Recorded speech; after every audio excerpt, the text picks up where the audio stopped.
geographer, writer, TV presenter, environmental scientist, and university lecturer. His curiosity about how planet Earth works and how people interact with it was fueled from an early age by his family's World Atlas, Hergé's Adventures of Tintin, and an endless flow of Willard Price novels. Today, he works and communicates on a wide variety of environmental issues and travel topics for a broad range of audiences, from government policymakers to primary school children. He also teaches at the University of Oxford, where he is a Fellow of St Anne's College. Nick is prolific and renowned author of many books and topics, including 3 on the environment, 4 research and consulting books, a body of specialist work featuring deserts and semi-deserts, and particularly on how people interact with them. And he's also written 7 travel books, including Extremes Along the Silk Road, Adventures off the world's oldest superhighway, Surviving Extremes, Ice, Jungle, Sand and Swamp, The Last Disco in Outer Mongolia, Kalashnikovs and Zombie Cucumbers, Travels in Mozambique, Travels as a Brussels Scout, a Grand Tour of Europe, Ice-T and Elvis, which is a saunter through the southern states in the US, and finally an atlas of countries that don't exist, a compendium of 50 unrecognized and largely unnoticed states. Nick also wrote the international bestseller Going to Extremes, which accompanied a television series he wrote and presented for Channel 4 and the National Geographic Channel on extreme environments and the people who live in them. His TV documentaries have been broadcast all over the world, and his books translated into more than a dozen languages. Here's Nick in action. My name is Nick Middleton. I live in Middle England in the mid-latitudes. I'm middle-aged, earning a middling salary, writing travel books and teaching geography at Oxford University. My life is extremely comfortable, or at least it was. Till one mild summer's day when I was thinking about the English obsession with weather. I had an idea for a book. We complain ceaselessly about our temperate climate, but what must it be like to live with real extremes? What was life like in the hottest, coldest, wettest and driest inhabited places on Earth? I put this question to my publisher, and to my horror, she said go and find out. If it hadn't been for the women and kids doing it, I'd have winked out, despite Sergei and Victor's relentless pressure for me to get my kit off. Faster, faster, faster. Пальцы замерзнут, а так нельзя. Вот надо, чтобы вот. I'm a bloody girl, why not?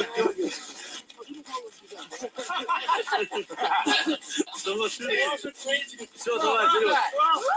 Siberia. Ничего страшного, ничего страшного. Maybe it was just the nerves, but at minus 32, the ritual salute to the sun didn't do much to console me. Yeah, ready? Yeah. Come on. Пошел.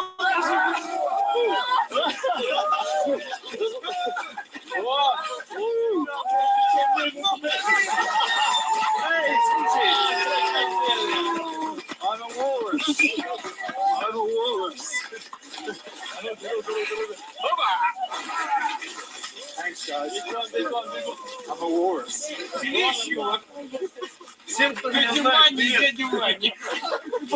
It was only after the dip that things started going wrong. Skin feels like it's someone else's. It's not really my skin, mate. I think I must have been in shock, because by the time I got round to recording my diary that evening, I couldn't even stand. So Nick, it's a great pleasure to have you with us. Thanks a million for joining us. Not at all. Very nice to be here, Jed. Did that bring back some memories for you, that short clip that we just showed before? Yeah, more than a few actually. Rather horrific memories. Remember correctly, it's a long time ago, but yeah, no, it was shocking, truly shocking. Yeah, and I don't know if you realised, but when we first turned up at that Walrus Club, I mean, I was in trepidation. I wasn't looking forward to it. But the first thing they said was, "Oh, we're not doing it today. It's too cold." Were they messing with your head? No, they weren't, because it was -30 or 31 or Oh, 32 or what? something. This is the air temperature. Yeah. And they said, "Oh, it's too cold. We don't usually do it if it's colder than -20 or 25 or something." Did you have that Anyway, moment so of relief yeah, then? yeah, hooray! And then they sort of went into a huddle and said, "Oh, but I know you've come all this way and you're here specially, so we will make an exception." Were you saying, no, please don't do it on my account? So we had to go ahead, and yeah, no, it was quite curious, because perhaps it's obvious, but it wasn't obvious to me beforehand. Of course, getting in the water's fine, because the water's water. Yeah. I.e., it's not frozen. Once they hacked their way through about a metre of ice, once you're in the water, it's like just above freezing. So that's fine. It's when you come out and you're wet, and suddenly you're into this air temperature of -30. I think it was -32 that day. And you lose it really quickly, or I did, very, very quickly. And I still remember sitting there beside the water, the ice hole, trying to rub my forearm and get it dry. And I became obsessed with my forearm and getting it dry. And if those guys hadn't been there helping me, I'd still be there now. I was going to say, you could probably get into trouble pretty quickly, actually, in those conditions, with being sort of wet, practically naked, and at -30. I've been out at -30 in northern Norway, and I was wrapped up, and I can tell you, I was very cold. What it must be like with just your boxer shorts on, and when you just come out of water and being wet, that doesn't help. It wasn't windy, which would have made it even worse. But I lost it extremely quickly, and continued to be not quite right in the head for a good 24 plus hours. And it's about the first day of filming, and it was the first episode of the series of documentaries about extreme places, and so I didn't really know how TV worked either. And I'd also made the mistake of not taking a spare pair of glasses, and they broke in the cold. And I remember the producer asking me, "Well, have you got a spare pair?" And I was completely out of it that evening. "Oh no, don't think so." And they wanted to know the name of my optician in Oxford so that they could get a spare pair. I gave them the wrong name, or I gave them the name of the very first opticians I had when I was a schoolboy in Southampton. And of course, it was a local firm in Southampton, not in Oxford where I live now, or lived then. And eventually they found the optician to get the prescription, and they brought out a spare pair, but I was completely out of it. Absolutely. Completely out of it. Sure. Good for your health, yes, they say. Well, as she's saying that on the video, I'm just thinking, there's just no way. No. Well, as I say, it was about the first day of filming. I didn't really know how things worked, and I thought, oh well, why not? I wouldn't do it now. Yeah.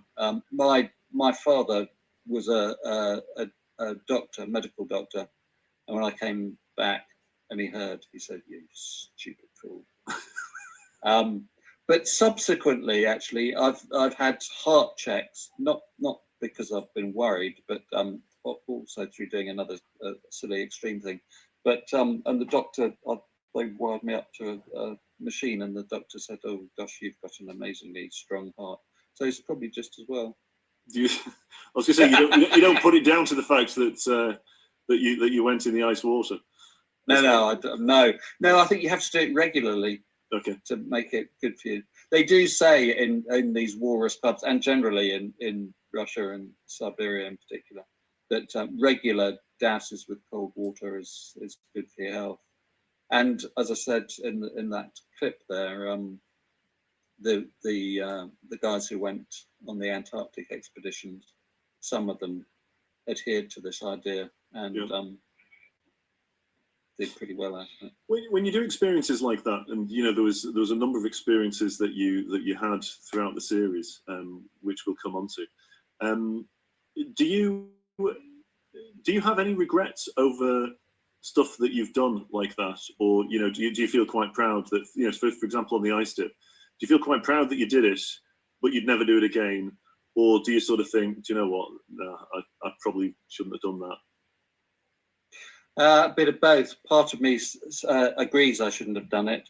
Another part of me thinks I wouldn't do it again. But I'm sitting in Oxford comfortably in my home office, so it's rather far removed, isn't it? And if I was on a frozen river just outside Irkutsk again, and someone said, "Well, let's go for a dip," who knows what I'd say? And maybe I'd say yes. I don't know. But I'm older and possibly wiser, so probably I'd say no. But I don't know. If I was given the opportunity, who knows? Definitely. Maybe I would. Well, look, we're as you know, here at Low Season Traveller, we are focused on travel at times of the year when others don't travel to destinations. In each case, and indeed, for the large part, this is mainly due to these destinations having their own particular extremes of weather during these times. You clearly set about travelling to the world's hottest, driest, coldest, and wettest destinations for your book and TV series, Going to Extremes, which obviously is absolutely wonderful and what I'm really wanting to sort of talk to you about today. I suppose just to start us off, tell us how you came up with the idea and the concept, and what your thought process was behind the concept. I was in a bar, as you are. Every story starts that way, doesn't it? As one is. I was in a bar in Mozambique, writing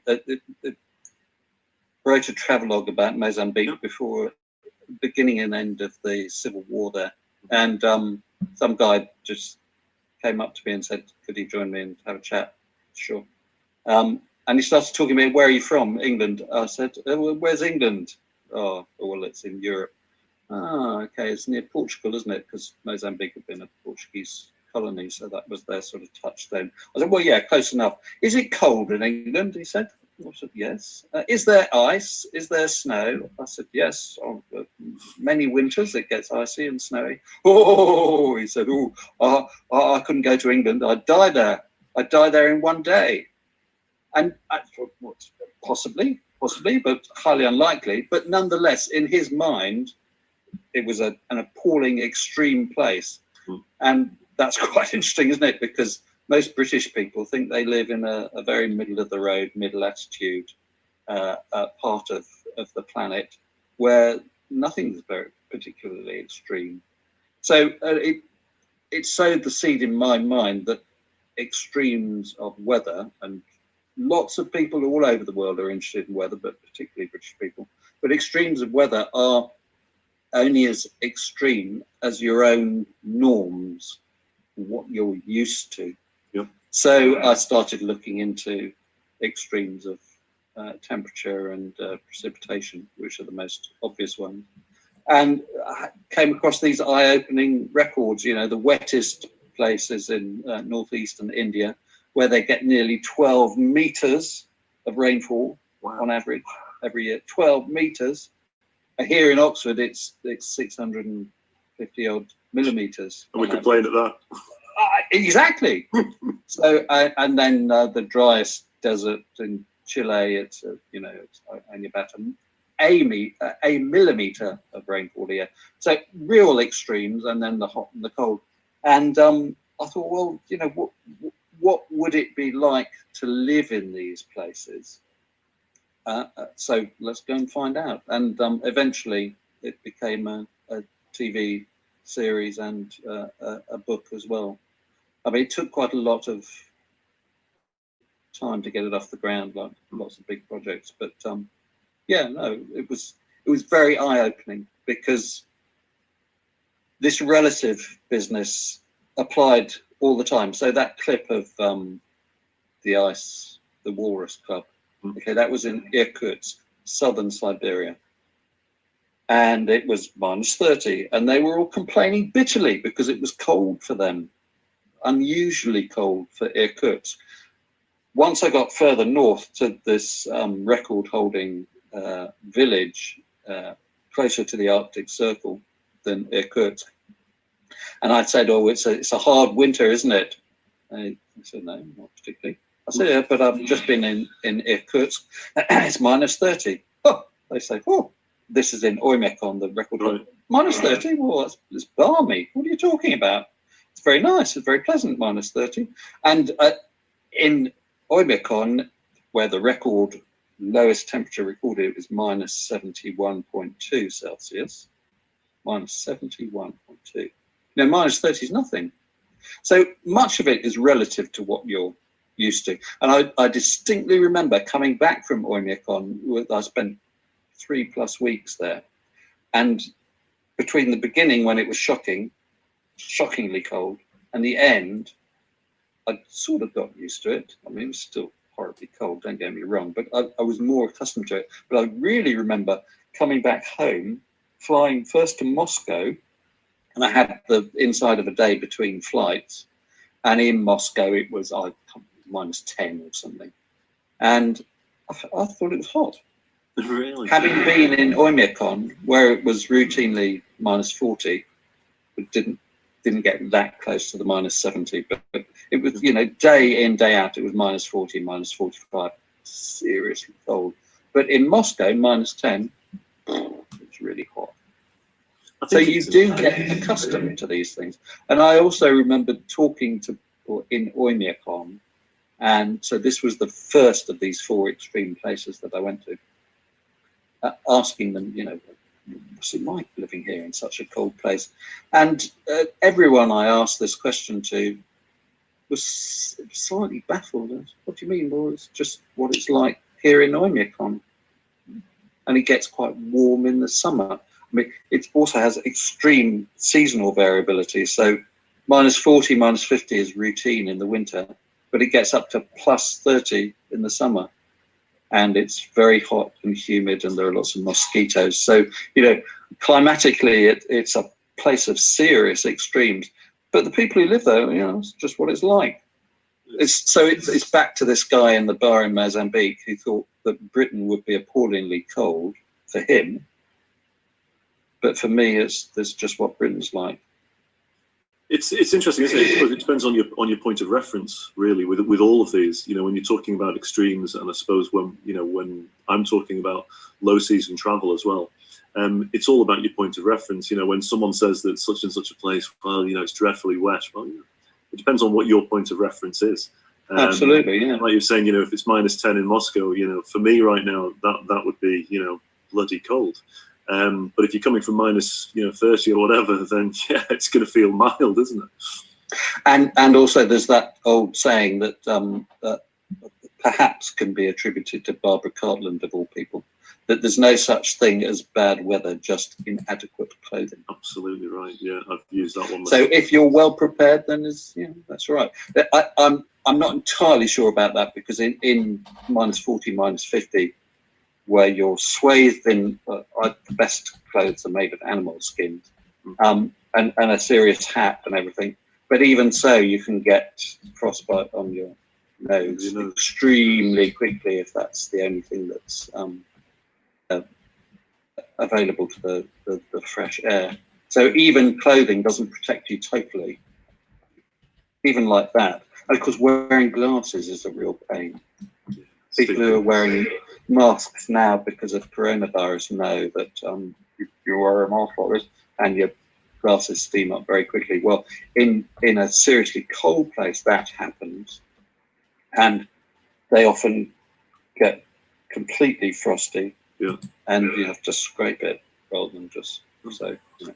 And not to mention trying to film in those sorts of conditions. It's extremely challenging. A whole set of technical challenges. I was going to say it came across actually on the cold one. You brought with you your trusty mobile weather station, which was, I think, like a liquid crystal display back in those days. And I was wondering to myself, would you be having problems with that? Because I was in Tromsø in northern Norway a number of years ago when it was minus 20 or minus 30, ridiculously cold. But we had digital cameras at the time. And the batteries would die in minutes It was just ridiculous. And we, the northern lights would come out. And it's like, haven't got a bloody camera. Really hard work, actually. Yes, lots of the digital equipment didn't work. We were actually filming on film, so it was very largely mechanical, and that was okay in those conditions. But there were serious problems with condensation on the lens. Oh, yeah. So actually going in and out of a building was a serious issue. Yeah. That most of or all of the buildings in Oymyakon, this coldest place, have a sort of, they either have 2 or 3 doors. So there are sort of decompression chambers between the inside really warm bit and the outside. And we ended up having to leave the camera in the cold all the time, because it would come in, it would condense, and you'd get condensation on the inside of the lens. And then if you took it out again, it would freeze, which would be serious. And it took hours for this condensation to disappear, so you had to leave the camera outside. But digital stuff just didn't work. We also took as you said, a video camera as a backup and to record a video diary for me, but it just didn't work. And I was writing the book at the same time, and conventional biros froze, the ink froze after quite a short time. So I had to because I was taking notes to write the book at the same time, so I resorted to using pencil. The old pencils. Yeah, indeed. And I also want to take stills, and I looked into, so didn't take a digital camera. I was shooting stills on film, but I didn't want a camera with electronics, so I bought a very largely manual one, which was great, and it worked. It was a Leica, so it was designed for war conditions, and it survived all of these extremes. But the problem in the cold place was that the body's made of metal. You have to be very careful, because if you touch metal in seriously cold conditions with your bare skin, then condensation on your finger immediately sticks to it, and then your first reaction is to pull your finger away, but you leave your skin behind. So you imagine doing that with a camera, and so I had to put gaffer tape all around it to stop it sticking to my face. So all sorts of sort of minor but really quite serious challenges. Yeah, it's just stuff that you wouldn't think of. Again, certainly not for us in the UK. We certainly wouldn't be thinking of anything like that. No. Well, here's another one that you may not have thought about. So people in Oymyakon and across Siberia in the winter eat a lot of meat, because when you eat meat, the protein burns slowly and it releases your energy in a slow burst. I ate more than I eat normally. We had at least 4 meals a day in Oymyakon, and it was very largely horse meat. Nice. It was fine. Was it okay? It not unpleasant. But ate an awful lot of it, and very largely horse meat. And because of this change in diet, I got constipated. Oh. And wooden houses, very good for keeping you warm, but it was a small village with no public water supply or sewage facilities, so no pipes, because everything would freeze. So people got their water from a nearby river, and during the winter you just hack it out solid and bring it back on a cart, and you leave the chunks of ice outside. When you need it, you bring it in. Anyway, that's the water. But for toilets, they just had long drops outside. Okay. And one of the most horrific experiences burnt into my memory is when I find, after several days of not being able to go to the loo at all, I decided that I had to make a serious effort. And it happened to be the coldest evening, and I think it was -48. Oh, for God's sake. And there you are, outside in a small wooden hut, straining over I won't go into huge details, but straining over a hole in the ground essentially at -48. You want to do it really quickly, not possible. It's very slow, and you get extremely cold. So that was a challenge I hadn't been expecting at all. So if you go back, fibrogel or something similar. Yeah, something to keep things moving. Yes, exactly. So it's interesting. I mean, with all of these kind of different challenges that I guess each of those 4 different destinations in the first series that you sort of had to go through. I suppose which of the experiences did you expect would be the hardest experience, and were you right? Yeah, I wasn't looking forward to cold because I don't particularly like cold. When I have my academic hat on, I'm a hot desert man. Yep. And I prefer heat. And cold was hard. It was hard work, and you had to eat all the time. And the food, although it was, I did quite enjoy it, the taste of it, but it was more like fuel stops. You just had to keep shoveling it into your mouth to keep going. And it was tiring, and you had to wear all these heavy animal skin clothes, which are heavy, so you get tired all the time. So yeah, it was, and it was February because the idea was to go to these extreme places at the coldest, at the most extreme time. So in Siberia it's February, very short days.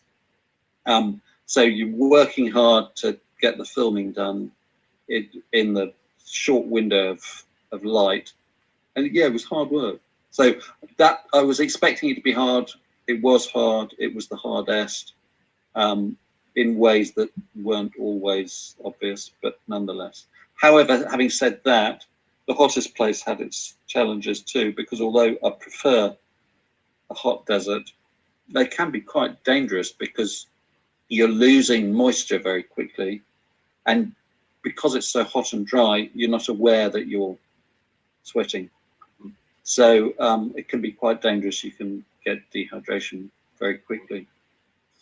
Obviously, dehydration came into it when you were in Chile. We sort of saw on that particular film how you were with the. I laugh and I shouldn't, but part of me was thinking again. I was thinking, I don't know how you do it. You were with the Chilean army there on their training, and you were digging these. Were they called dew pits? Yeah. Where it collects the dew. But what made me laugh was you were digging the dew pits where you were going to be collecting the dew, and then you proceeded to go, I think, off on a walk to camp somewhere which was about 8 hours away or something. Which just camp far away. Yes, it was a training weekend. Yeah. That they kindly let me join them on.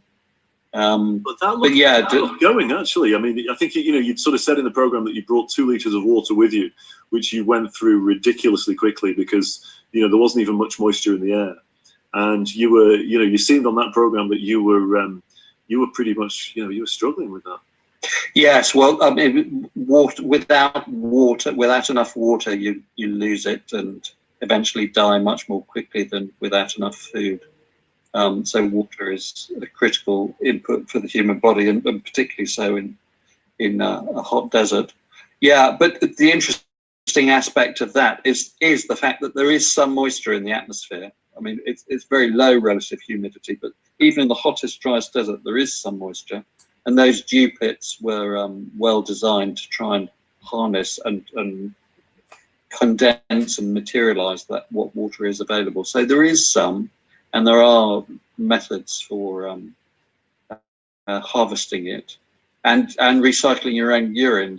We also did that at the same time, and that was remarkably effective. So it just shows you that if you know some of the tricks, then you can last much longer than.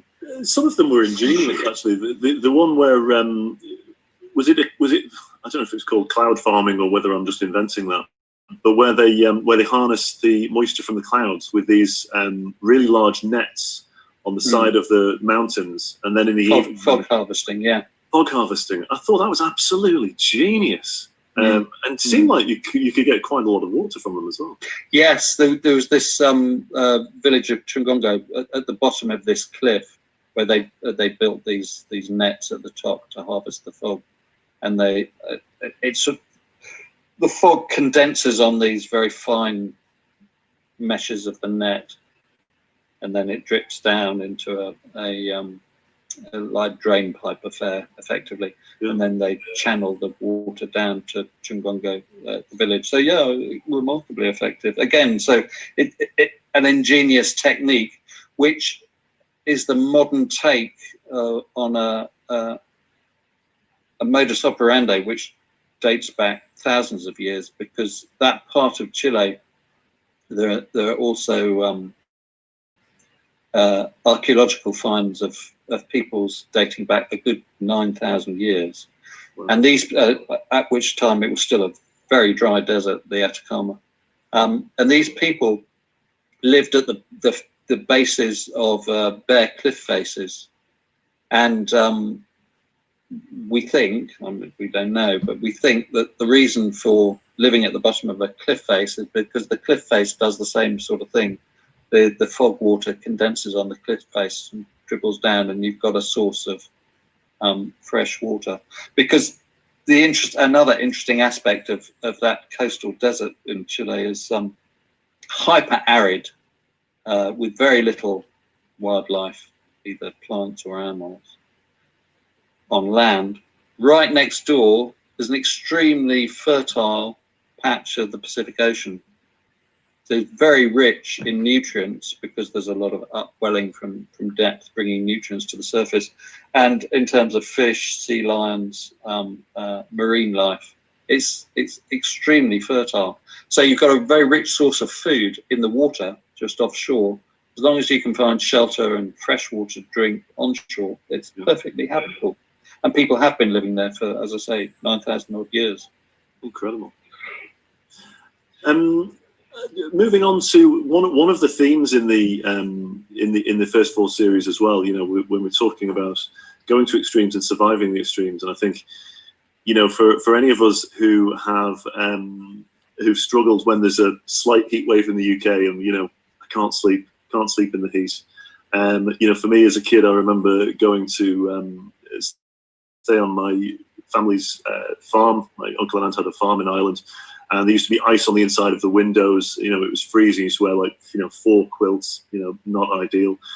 But sleep deprivation just seemed to be an inadvertent theme through the first 4 episodes. Whether it was the rain. This was actually, again, it was just very funny, because when you were in northeastern India, which is of course the wettest place, and obviously you waited for quite some time for the rains to come, but when they came and then some. I laugh.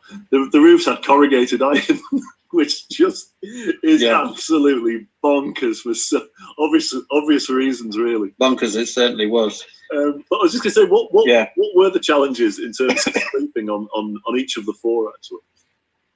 You froze there. Oh, sorry. I was going to say, what were the challenges on each of the 4 when it comes to sleeping, and which was the most challenging?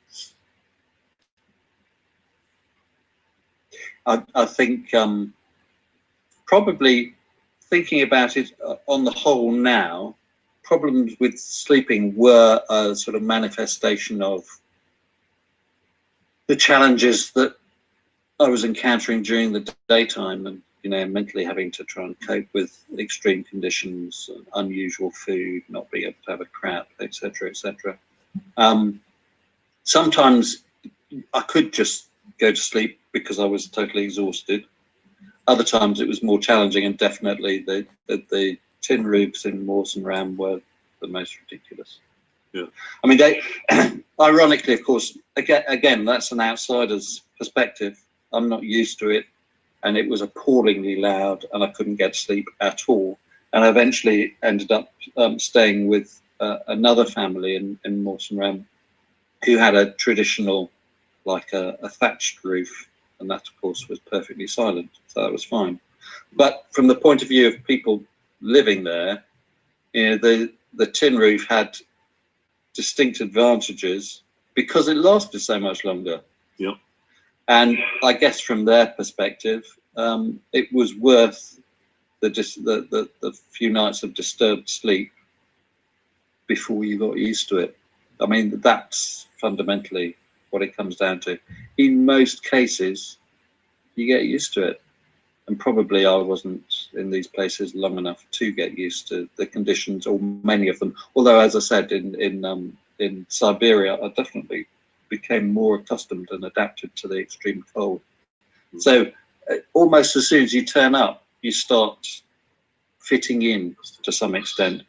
Perhaps not everyone would, I don't know. But that, I was going to say it's the downside of short visits to places. It is to some extent, or it might be. But at the same time, the upside of visiting places for a short time is that you get this intense immersion, and you have to cope with whatever it is that's different. And that, of course, is part of why I do it, and part of why most people go to foreign countries for their holidays, because they want to immerse themselves in something that's different. And it's the first, it's a challenge. It's enjoyable. It's different in so many ways, and that's the big attraction. It's the big attraction for me, and I'm sure it is for most people going on unusual holidays, or holidays that don't involve, an Irish pub or a British fry up for breakfast, which each to their own. If that's what you want, that's fine. But as far as I'm concerned, I can get those things in this country. Well, exactly. So I don't want to get there. It seems crazy to travel the other side of the world to go to an Irish pub or whatever. I would do. It does to my mind, but whatever terms you're on, I suppose. I agree. I suppose another theme that I found kind of interesting was obviously, and it's something that I think for any of us when we as we travel, you do experience different foods. Talk us through some of the foods that you had on your travels on this particular one. Yeah, well, horse sticks in the mind as it's stuck in my gut in Siberia, and I had a fair amount of reindeer as well in Siberia. Very tasty. I like reindeer as venison. So that was enjoyable. Those bits were enjoyable. But unlike most people in this country, when you're closer to a subsistence lifestyle, you eat every possible bit of the creature that you butcher, and quite rightly so. And my perhaps more delicate palate wasn't as used to or as accustomed or enjoying some of the innard bits, like heart and tripe. I hate tripe. I really hate tripe of any creature. But there we are. It's edible and it fuels you, so you have to eat it. Particularly if you're a guest in someone's house and they offer you tripe or whatever it might be.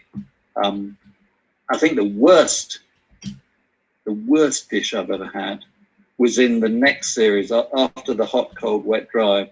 I did another series of documentaries and a book called Surviving Extremes, where we went to difficult terrains, one of which was ice. And I spent a month plus in Greenland. And there I had the most unpleasant food I've ever tasted. So it was a whale's liver. Okay, it's liver. But it had been kept under a series of rocks outside, I think, for 4 months to sort of mature, which in my mind meant going off. And I still remember to this day going to this, it was an outside sort of barbecue situation, and I could smell this, what I thought was a disgusting smell from several hundred meters away, of rotting whale's liver. So, I mean, not many things make me vomit, but I thought I might like to vomit just smelling the damn thing.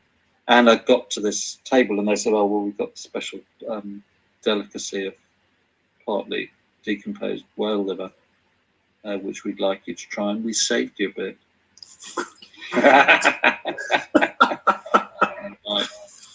So there's no way I could get out of eating that. So I did, and I didn't throw it up again. I badly wanted to, but that was the most disgusting. So I'm a meat eater. I like eating meat, and I like most types of meat. And actually, perhaps the most memorable meal in a positive way was also in that second series in the rainforest in Congo. I spent some time with some Bayaka people, and we caught, as a group, we went out hunting and caught a water chevrotain, which is a forest dwelling, like a small deer creature. And we caught that, and they roasted it over an open fire. And we had it with payu nuts, which are another type of nut from a rainforest tree. But it still sticks in my memory now as one of the best, most delicious meals I've ever eaten. Absolutely delicious. Never had it since, I take it. Oh, strangely enough. Yeah. They don't do it at the local takeaway here. I do find it always interesting, you know, when you travel and you have these things, and it always does seem to be that the most unusual, I was going to say disgusting, but that's unfair, but the most unusual dishes seem to be reserved for the revered guests. And you know, I did quite a bit of travel in my last position with a colleague of mine, Neil. And we always used to joke to each other saying, are they actually winding us up? Is this some kind of a ritual where it's like, let's see if we can get them to eat? Yeah, yes. Like that whale liver that's rotting outside, yeah. I bet we could. Yeah. They wouldn't eat it now. They wouldn't eat it. I reckon they'd eat it. Yeah. If we dress it up and say it's a delicacy, yeah. Who knows? Who knows?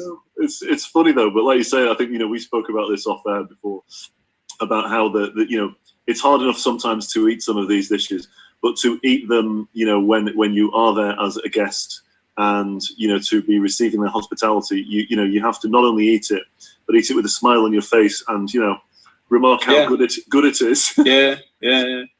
If you're a polite guest, perhaps that's the problem with being brought up to be polite, is it? That it is. We have had it hammered into us that you have to say please and thank you, rather than I'm not eating that. That's disgusting. But yeah, there you are. I mean, as you say, when you're a guest in someone's house, there are certain social niceties it's probably better to adhere to, and swallowing something that you don't particularly want to swallow is what you need to do. Part and parcel of it. I suppose at the same time, you also have nice surprises, as I say, like this water chevrotain in Congo. And I remember eating raw frozen fish in Oymyakon, but they also, in addition to having walrus cubs, they went fishing in frozen rivers, and you drill a hole in the ice, and as soon as the fish comes out, within a minute or so, it's frozen solid. But they like to eat it. They get the knife out and scrape the scales off, and then sort of shave off a bit of this raw fish and dip it in salt and eat it, which sounds not the best, but it was actually very nice indeed. So there are pleasant surprises as well. Yeah. Yeah. The next question that I wanted to move on to, I suppose it's linked a little bit to hospitality. But generally speaking, do you find that there is a greater sense of society and community in places where humans are living at the extremes of nature? It's sort of tempting to say yes, isn't it? But whether it was because of the extreme climate conditions or simply because these were small places, I'm not entirely sure. But yeah, I mean, yes, I think there was a strong sense of community in all these small places. But as I say, the reason for it is debatable. But interestingly enough, there was I don't know if it's still recognized as a valid idea now, but there was an anthropological sort of theory about the Afar, who live in the Dalol Depression in Ethiopia, Eritrea, the hottest place, that their legendary ferocity and lack of hospitality was a reaction, a lack of hospitality to outsiders, was a reaction to their harsh conditions. And it sort of makes sense if you're living in this very hot desert where resources are few and far between, particularly water, but also things to eat. Then an outsider turns up wanting to share your meager supplies. Well, you know, should we be welcoming these people? And it's a theory to suggest that, as I say, that as a reason for the Afar being fierce towards outsiders, that they're just protective of what little they had. Yeah, it's just kind of what was intriguing me really was the, you know, when living in these harsh conditions, I suppose that it's the romantic sort of notion, I guess, that I had, that, you know, people would potentially pull in more together as a community because you've got that common enemy, I suppose, of the conditions and the harshness of the conditions. But what I suppose I hadn't thought of is, you know, on the example that you just gave there, is also it means that, you know, necessarily in all of those 4 different places, the resources are limited, and therefore actually that could counterbalance that quite significantly. Yeah, very much so. The least traditional place of those 4 extreme settlements I visited for the hot, cold, wet, dry was in Chile, and it shows you that actually, if you've got enough money and the know-how and the cash to buy in the technological ways of dealing with extreme conditions, then you can live virtually anywhere. And Chile is a relatively developed country, and although there's very little rainfall in the Atacama, they have rivers coming down from the Andes and technologies like the fog harvesting, and therefore they adapt very well to the lack of available atmospheric moisture. Yeah. So, and as I say, the cold places, you could get away from the cold because they had houses that were very well insulated. They had billions of trees that they can burn for fuel in Siberia. So you could get away from the cold quite happily. You couldn't get away from the heat down in Dalal because, yeah, you could get into the shade, but this feeling of being inside an oven all the time, you couldn't get away from that because you were away from air conditioning. So there is technology, air conditioning, but in the sticks, in the rural areas of Ethiopia, then there is no air conditioning, needless to say. So you could never actually get away from the extreme heat. Yeah. And that became challenging after a while, even though I prefer heat. Yeah, that kind of extreme. Did you get a sense overall in each of those places where people are living in the extreme climatic conditions? Did you get a feeling that they would rather live somewhere else? Were they aware of what we might consider to be the hard climatic conditions? And did you sort of get a feeling that given the choice, they would rather it wasn't like that, or were they actually so fully adapted that no, actually this is our home, we wouldn't have it any other way? Hard to generalize, but yep. Here goes. I remember in the house of the lady we stayed with in Oymyakon, this record-holding coldest inhabited place in Siberia, on the wall of her kitchen was a huge poster the size of your map behind you, also glossy, of fruit, apples and oranges and bananas and watermelons, really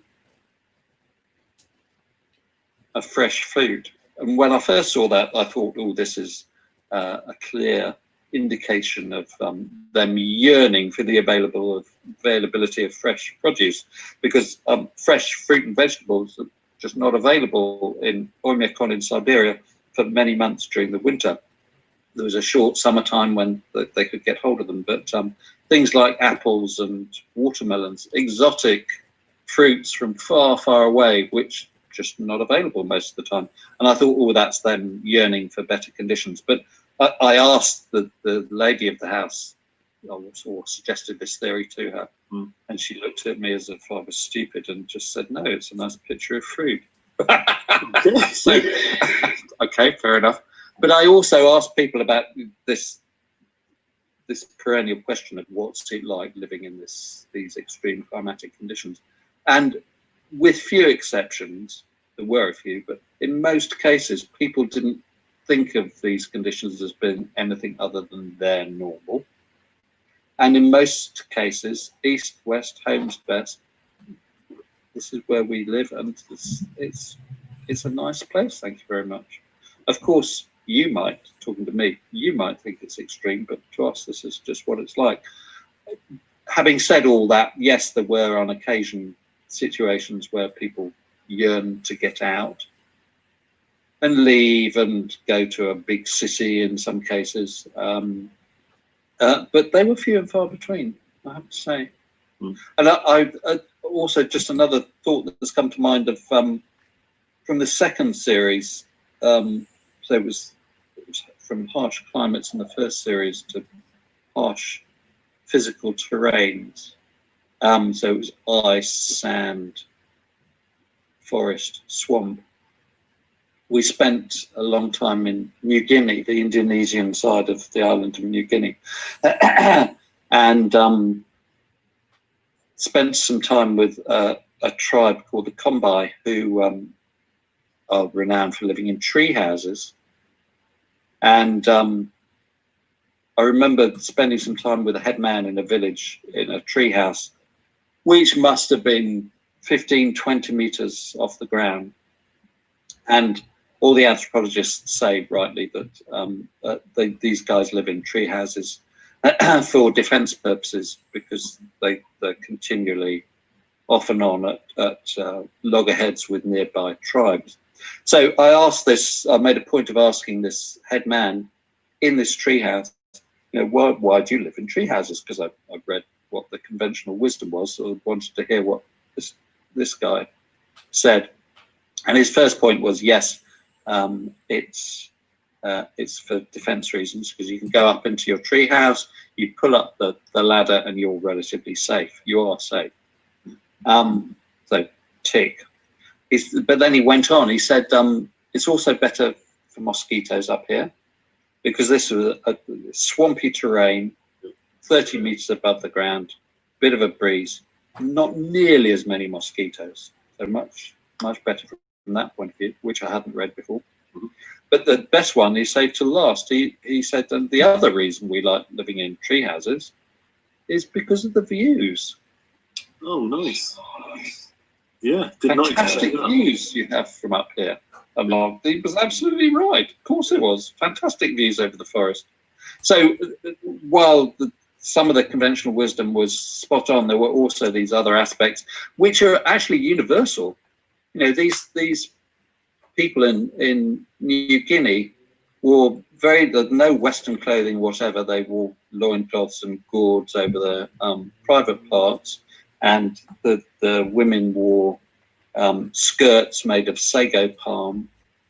So they were very unwesternized, and their diets were also interesting. They ate sago grubs, which are these huge, like caterpillar things, or another example of a type of food that wasn't ever going to be my favourite. So very different in many regards, and they also have a reputation as headhunters, which no one ever confirmed, but no one ever completely denied either. So very different, but there were these sort of universal values. So we don't like mosquitoes, and you get great views from up here.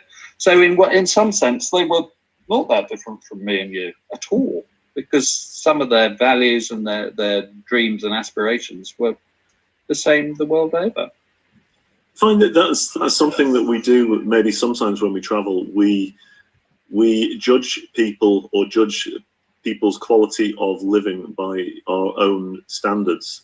And I remember being in Madagascar not so long ago, and somebody sort of said to me, "God, the poverty, it breaks your heart." And I was saying, well, yeah, incredibly different to what we had. 80% of the population doesn't have access to electricity, and the kids have got no shoes on, and they're kicking not a football, but it was like, you know, something taped together like a football. But I was saying, you know, I haven't seen anybody unhappy since I've been here. And sometimes you just wonder, you know, is it, you know, are we making assumptions about their quality of life because they haven't got, I don't know, you know, what we've got in terms of Wi-Fi and, I don't know, the fridge or whatever else. Is that a mistake that we sometimes make? We judge people's quality of life according to our Western standards. Well, yes, but inevitably we're going to judge them in that sort of way, or because that's what we know. Unfortunately, of course, the power of the media and the power of the media in the Western world in particular, particularly the United States, but also Europe, people all over the world see desirable images of people like us living in conditions like this, which many people find desirable. So to some extent, trying to assess the values of other people, you can't do it in any other way than from your own standpoint. What you say, I'm sure, there's more than a grain of truth. You know, just having lots of things doesn't necessarily make you happy. I think some of the most valuable lessons I've learned have been absorbed spending time with nomadic peoples who have very few physical possessions because they move about a lot and they don't want to carry all this rubbish with them, so they don't actually need it. But there's differences between needs and wants and desires and so on and so forth. Your football, you're absolutely right about a football. That isn't a football, it's just a bunch of rags taped together. But I remember in my primary school in Southampton, we weren't allowed footballs in the playground because they were dangerous, because people kicked them hard and sometimes people got hurt. So we played either with, likewise, a paper ball sellotaped up, didn't last that long, or with nuts. There was a peach tree in the headmistress's garden, and we used to get the nuts, so they're about this size, and play with those. So I'm not saying I'm come from a poor background, I don't particularly, but you make do with what you've got. And I'm sure people all over the world, unless they're clinically depressed, just make do. But that doesn't mean that they don't have aspirations as well, and many of us do. I suppose it's all about really finding some sort of manageable, happy average. But nonetheless, you know, you and I live a much richer in dollar terms and physical possession terms than most of the people on this planet. So we're very lucky. Yeah, absolutely. I keep telling my daughters that all the time as well. Yeah, it was true. It's true. This week we heard that apparently the world's hottest ever temperature was recorded in Death Valley. You might have seen this. It was reported on the BBC, among others. And I was just wondering if you had any thoughts with regards to the onset of global climate change. Do you foresee that the world's hottest, coldest, wettest and driest places would change if we were to repeat this exercise in 20 years' time? Or indeed, have they changed already? It's been 20 years since that first series.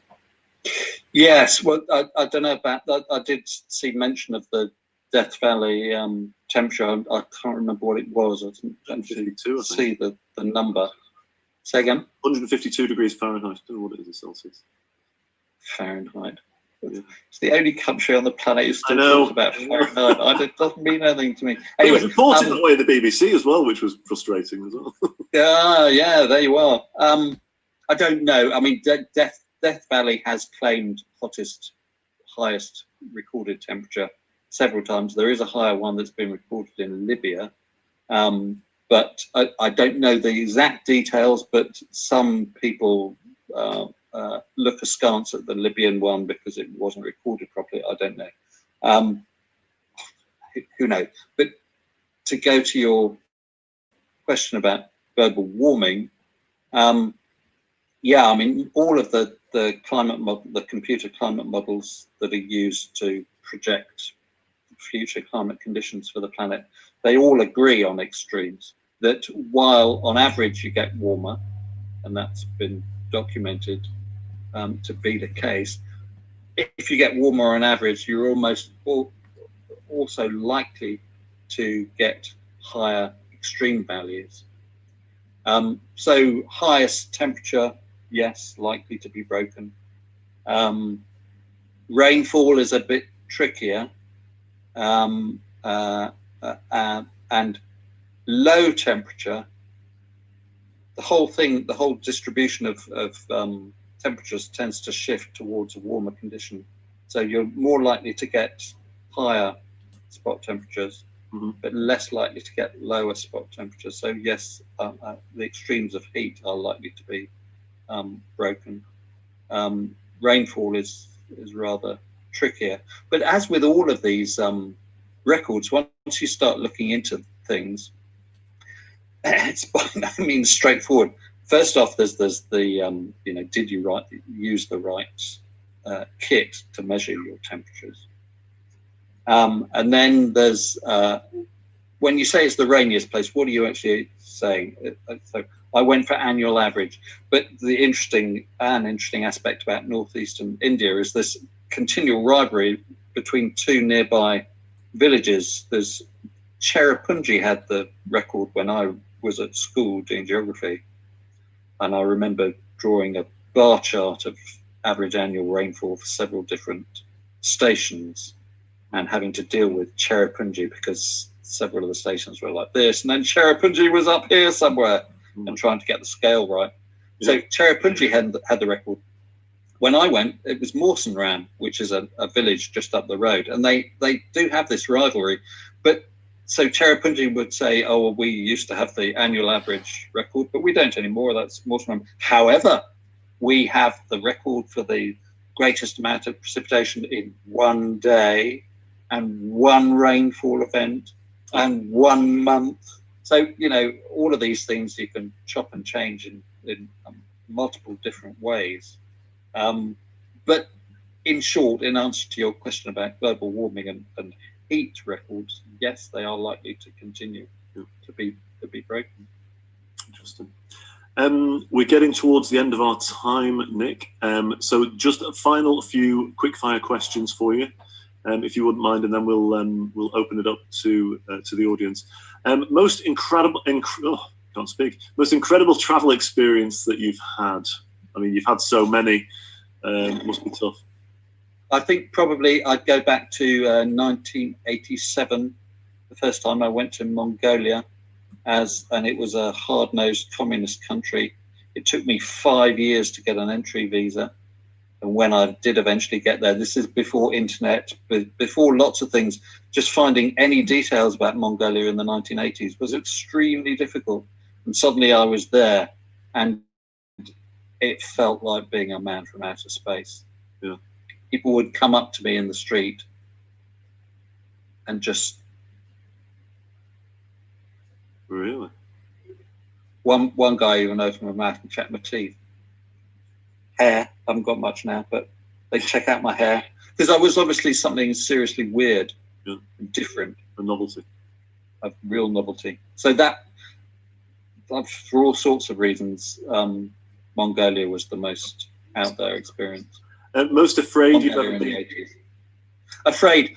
A couple of times, probably.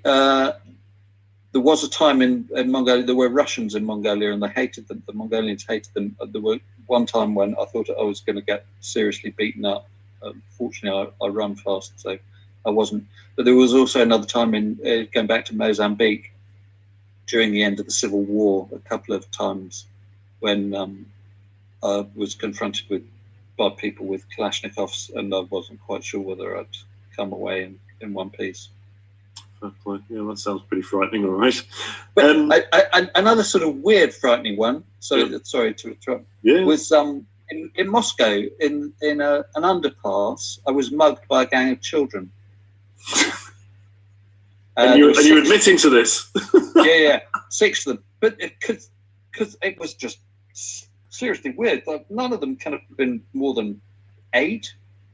6 small boys coming up asking for a handout, and I said no and kept walking. but they were amazingly well organised. So 6 of them, right? I'd suddenly 2 on each arm, holding my arms out. I couldn't move them. And the other 2 were in my pockets. And then they all disappeared. Smart, though. So, and there were lots of people all around, and they just took absolutely no notice. Yeah. So that was quite scary, because it was like being Gulliver and Lilliput. All these children, but the sheer numbers, for a while, they dealt with me, and I can't remember what I lost, but they nicked everything in my pocket. Bless them. Biggest travel. Not bless them. Biggest travel regret. Ooh, regret. Oh, yeah, okay. I missed the Velvet Revolution in Prague in whenever it was, 1990, 91. Yeah, it's been 1991. Because I was so badly hungover. No. Yeah. So, I was working in Vienna for a UN organisation called UNIDO, and so it's a long time ago. But part of the deal was I'd go out to Vienna, and I had business class tickets, which after a few trips I realised that it enabled me to stop anywhere on the way, or on the way home between Vienna and London. So I thought, oh well, gosh, I could go to all sorts of places if I wanted, and indeed I did. I went to Prague for the weekend, but the night before, I'd had this situation with, or I thought it was a situation with a woman in Vienna, and she stood me up on my last night. So I drank too much. I was horribly hungover. Got on the plane the next day, went to Prague, checked in, and it just felt really terrible because I had drunk a lot. And that night was the beginning of the Velvet Revolution, and I distinctly remember going, but I missed it completely because I was in such a bad state. Remember going to breakfast the next morning, and it was complete chaos because all the waiters had gone. Yeah. And I then flew home, and I sat next to a guy from ITN on the plane, and he said, "Oh, all the excitement in Prague. Were you there?" And I'd missed it. I completely missed it. It was so hungover. So I haven't told many people that story because I'm still a bit embarrassed about it. There'll be a handful more now that know. Yeah. We are pretty much out of time. So final question. What overall was the best moment from that first series, which will always stand out in your memory? Wow, there's a question, because there were so many high points and a few low points, many surprises. I mean, a huge number of memories, because we did them all in a year, which was actually sort of too much. It was hyper concentrated experiences. But I think one of the many standouts, if I've only got to pick one, was down in the Dalol Depression in northern Ethiopia. It was this hottest place. And it was the most surreal landscape I've ever come across, because it's very rich in sulfur, and it's also it's active tectonically. Mm-hmm. So there's lots of bubbling geysers, and the whole landscape is bright yellows and oranges. I mean, really vivid bright yellows and oranges, and weird sort of shapes of salt towers, and the most extraordinary place I've ever seen in my life. If I've got to choose one, I'd choose the Dalol salt, rainbow-coloured depression. Super. Well, look, we're going to show that clip now before we go to the questions. But I just want to say thanks a million to you, Nick, for joining us on this week's live talk. It's been utterly fascinating, and I believe that you're going to stick around for a few minutes longer to take a couple of audience questions, if I'm right. You're absolutely right. I am still here. I want to see the clip again because it's a while since I've seen it. Brilliant. So, all right, we'll get onto the clip just now. Nick, thanks a million. It's been a pleasure. Not at all.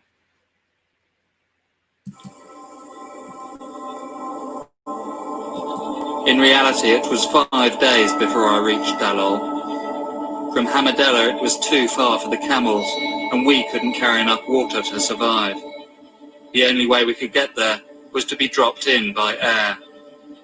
But nothing could have prepared me for the landscape we passed.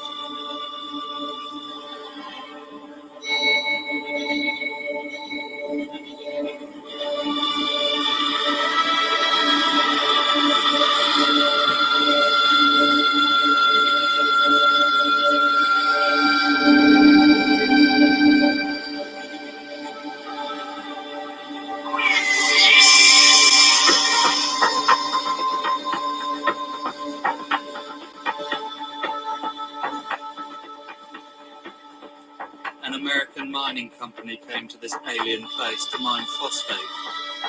They even built a railway to bring the water in and take the phosphate away. But they only managed to last for 6 years.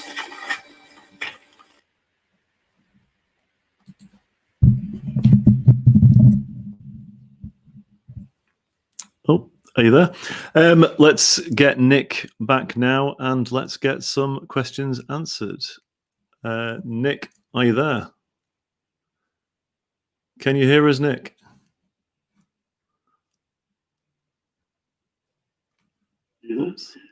Let's get Nick back now and let's get some... Are you there, Nick? Nick, are you there? Nick is here. Can you hear us, Nick? I can. I think you might need to turn off the other... Can you hear me? Yes, can hear you perfectly now, Nick. Super. Let me just turn... Can you hear me? Yep, I can hear you. Can you hear me? Can you hear me, Nick? Okay. Yeah. I can hear you, Nick. Sorry about this, everybody. Hello. We're having a slight problem. What? Let me just see if I can fix our sound. Apologies. Hello, Jed. Can you hear me? I can hear you, Nick, but we're having difficulty hearing you. Let's turn that off. Can you hear us, Nick? No? I'm so sorry about this, everybody. We were going to obviously go to the Q&A with Nick, but unfortunately Nick can't hear us.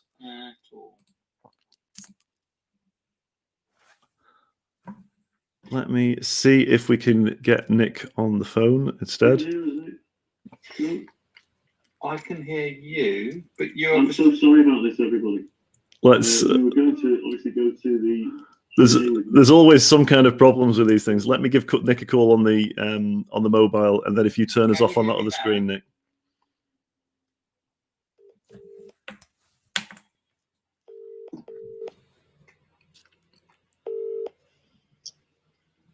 You can hear me now. Yeah, we can hear you now. Perfectly. I don't know why the sound's gone. Can you see me? Yes, we can. I'm just going to... Yeah, we can see you now. Just wanted to go through a couple of questions, Nick, that we got from the audience. Oops. Sure. Let me just take that off. Oh, dear me. Problems with technology. Sorry about this, everybody. Let me get it on. So the questions that we had, let me turn the volume down on that. Let's go through. The first one was from Kevin. What was the toughest to experience of all of the trips that you had? I suspect it's the cold. Yeah, no question. It was cold. It was hardest work, short days, having to eat all the time. Yeah. It was the most unusual set of conditions that I had to deal with. Do you feel that was harder than that was harder than the heat? Because obviously you're saying you can't escape the heat, but still overall you would say the cold. Is it just because you really can't stand the cold? You're like me. Not entirely. I mean, I don't like the cold, but it was just much harder work. Yeah. It was exhausting. Question from Tony. Thanks a million for joining us, Tony. Nick, if you were able to travel abroad tomorrow, what would you like to experience for the first time, and where would your next challenge be located? Ooh, there's a question. Okay, if I could go tomorrow, I would go to Kamchatka. Okay, where's Which is that? a peninsula in the Russian Far East on the Pacific coast. It has the highest concentration of active volcanoes anywhere on the planet. Oh, wow. It's very wild. It's full of bears. Many of the volcanoes pop off at short notice. There are geysers, and there's also a valley which it's called something like Death Valley, but properly Death Valley because some of the geysers let out dangerous, poisonous fumes. Oh, okay. And you can't spend very long there. Yeah. Because you end up dead. Have you been around volcanoes before on any of your travels? A few, not many. I walked up Popocatépetl in Mexico many years ago, and also there's a big active volcano in the Dalol Depression in Ethiopia called Erte Ale. Mm-hmm. And I also walked up one in the Comores quite recently. Oh, okay. 2 or 3 years ago. You had to go up and down in a day. Okay. Which was hard work. Yeah, for sure. Question from Warren. Warren is a fellow of the Royal Geographic Society, who is doing a show with us every Monday at the moment on Southern Africa. Question from Warren is, Nick, which extreme did you find your body adapt to the quickest? I think probably dry, because as long as you keep drinking enough water, there's not that much adaptation involved. Yeah. So dry. Dry, very good. And the last question for now is from Kevin, who's one of our top fans. He's my brother, by the way. Kevin says, when you have almost nothing, the smallest thing can make you happy. I noticed this when traveling in India also. Sorry, that wasn't a question. Did any of the inhabitants in these extremes, this is from Warren again, did any of the inhabitants in these extremes lack any specific nutrients in their diet? And if so, how did they make up for them? That's an interesting one. Yes, that is an interesting one. I think in many cases where people seemingly have very little to eat other than meat, and I'm thinking about mobile pastoralists who eat seemingly nothing but meat, but drink a lot of milk and get a lot of vital nutrients from milk. I mean, we're always told in the UK that you have to eat your greens because otherwise you won't grow up to be a big, strong person. Absolutely. But a lot of the nutrients are available in milk. I do remember in terms of nutrients, I also did a book and a series across Asia, and we spent some time in Tibet, and lots of Tibetans, historically at least, and there are still some now, have problems with goiter, which are these big thyroid growths on their necks. Yeah. And that's due to a deficiency of iodine, I think. And how do they make up for the iodine? How do they have any way? I think in contemporary times, they either take pills or they inject iodine into some of the grains that they eat, and that's designed to give them enough. Delightful. I noticed on one of the programs, I think it was on the I think it might have been on the heat one where you were where you had to suck on a snail. I forget where that was. Yeah, that was in Egypt. Was that in Egypt? That looked pretty unpleasant, actually. Although I'm sure you get the nutrients from it, but I think they were saying that you can get quite a lot of moisture from. Well, yeah. I mean, most creatures are very high percentages of water. Yeah. So you can get a lot of moisture just by sucking them up. Delightful. The French eat lots of snails, don't they? Absolutely, Very nice absolutely. with garlic. Wouldn't be for me. One of my worst nightmares, up there with diving into the ice water, I'm afraid. But What, snails? yeah, no, I just no, Really? no snails and slugs. No, not for me, I'm afraid. Interesting. I think it's a psychological thing, Nick. I think it's just I have it in my head. We have a lot of slugs in the garden. And I just have it in my head that.